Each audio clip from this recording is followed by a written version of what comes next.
Técnicas de modificación de conducta. Presentan Adriana Alonso Ortega, Alicia Arriaga Ramírez, Ceres Martínez Hernández, Doraluz Gómez Utrera e Iris Rebeca Santillán Pineda.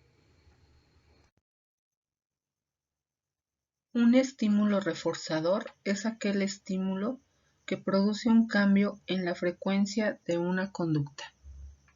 Otro ejemplo de reforzadores son los sistemas de motivación y recompensa. Estos sistemas utilizan una gran diversidad de neurotransmisores y neuromoduladores que involucran una sensación de placer ante la presencia del estímulo reforzante. Como reforzador de una alimentación inadecuada, se encontró en González, Grijalva, Montiel y Ortega 2018 el ejemplo que dan los padres al consumir y ofrecer a los niños alimentos energéticamente densos o cuando se los dan como premio.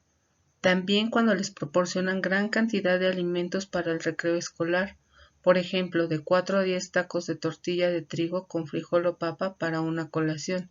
Otro reforzador clave es la venta de frituras, trigo inflado, frito y sazonado con polvo, sabor a queso, papas fritas y refrescos dentro de los planteles. Un estímulo aversivo es un elemento que en lugar de generar un gusto, termine generando procesos de alejamiento. Las técnicas del modelado parten de los principios teóricos del aprendizaje observacional desarrollados por Bandura. La relevancia de la imitación en los procesos de aprendizaje ya habían sido destacados por Miller y Dollard, y asumen que el modelado actuaría como un estímulo discriminativo cuya conducta produce un indicio al que el observador responde imitando. Si esta respuesta se recompensa, incrementa su frecuencia.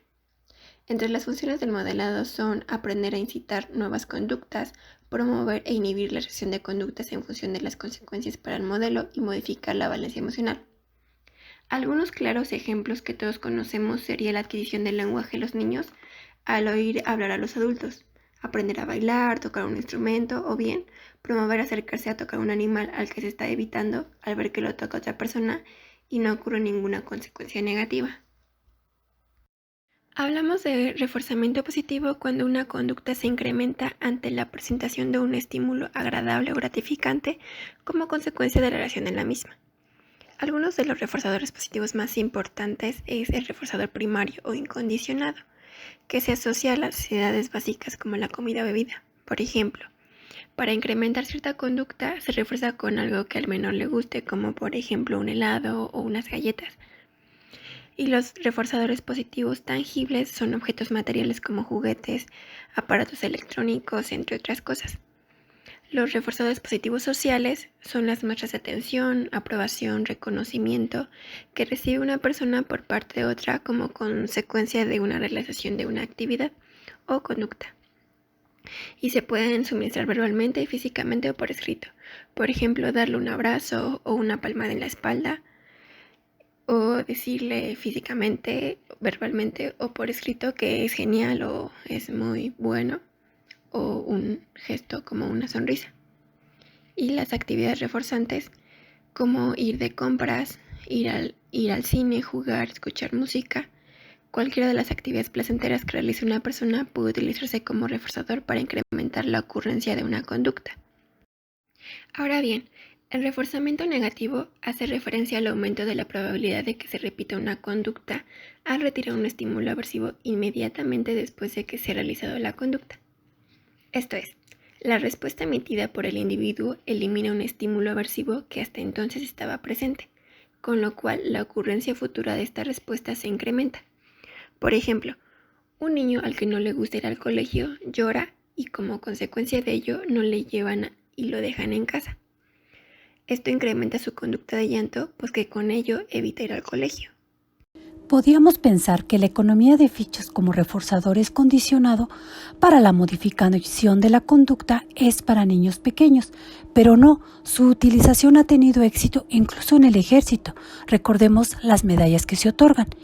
En el caso que nos ocupa, lo importante es que se pueda administrar inmediatamente, por ejemplo, si a un niño se le da un dulce cada vez que realiza una conducta, llega un momento en el que el reforzador pierde su valor.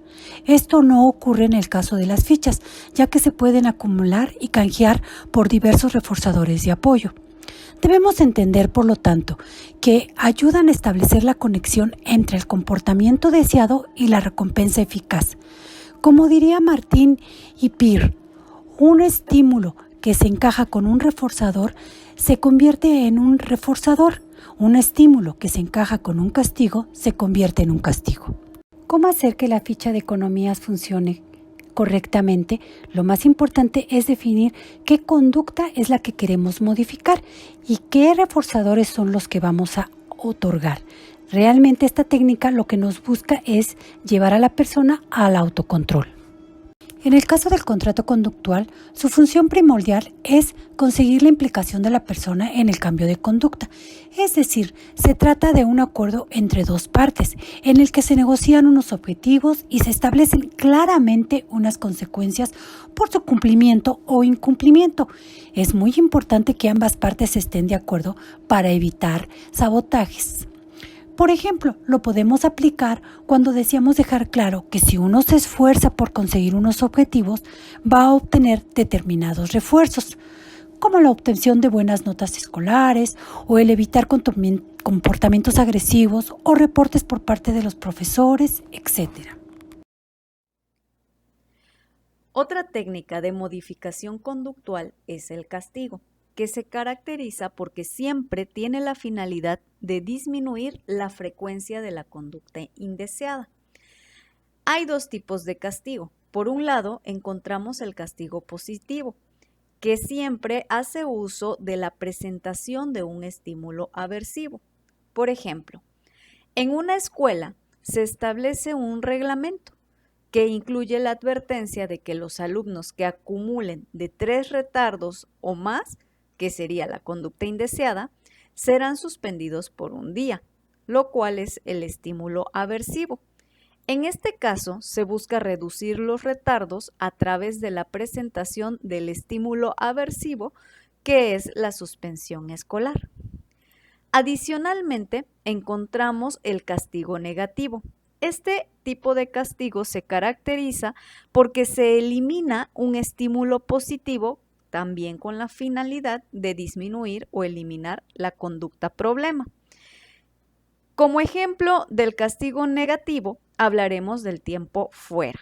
El tiempo fuera consiste en retirar al estudiante de algún beneficio o preferencia, de tal modo que el niño asocie la conducta disruptiva a la privación de actividades de placer, haciendo así que la conducta negativa o la conducta que se quiere que desaparezca vaya disminuyendo gradualmente. En este caso, el niño, cuando presenta la conducta disruptiva, se le asigna un espacio de tiempo fuera mientras los demás, por ejemplo, están en el recreo realizando actividades de placer. El tiempo fuera debe estar cronometrado y acompañado por una señal sonora que indique el término. Es importante también que al finalizar se pone al nivel del niño explicándole el porqué del tiempo fuera y dándole siempre una alternativa para que actúe, canalizando de mejor manera sus actitudes. La técnica de modificación de conducta denominada extinción se refiere a una conducta previamente reforzada que se deja de reforzar, es decir, que se ignoran los comportamientos que no se desean. Por ejemplo, imaginemos una escena en donde un niño se niega a comer. Los padres, sin darse cuenta, refuerzan esa conducta al prestarle atención, insistiendo que coma o con regaños. Es decir, ese comportamiento de los padres funciona como un reforzador, que hace que aumente o al menos que se mantenga esa conducta. Aplicar la técnica de extinción sería dejar de prestarle atención cuando éste se niegue a comer. La falta de atención propiciaría que la conducta desapareciera, aunque esta técnica debe ser usada en conjunción con otras. Hay distintas variables que influyen en la eficacia de un proceso de extinción. como la cantidad de reforzadores o las diversas fuentes de estos, como los padres, educadores, compañeros o amigos. El tiempo, entre más tiempo pase, mayor resistencia a la extinción. Y el programa de reforzamiento que está manteniendo la conducta problema. Si es continuo, la extinción será rápida, pero si es intermitente, será menos rápida. Entre más tiempo se lleve, mayor será la resistencia de la conducta reforzada a la extinción.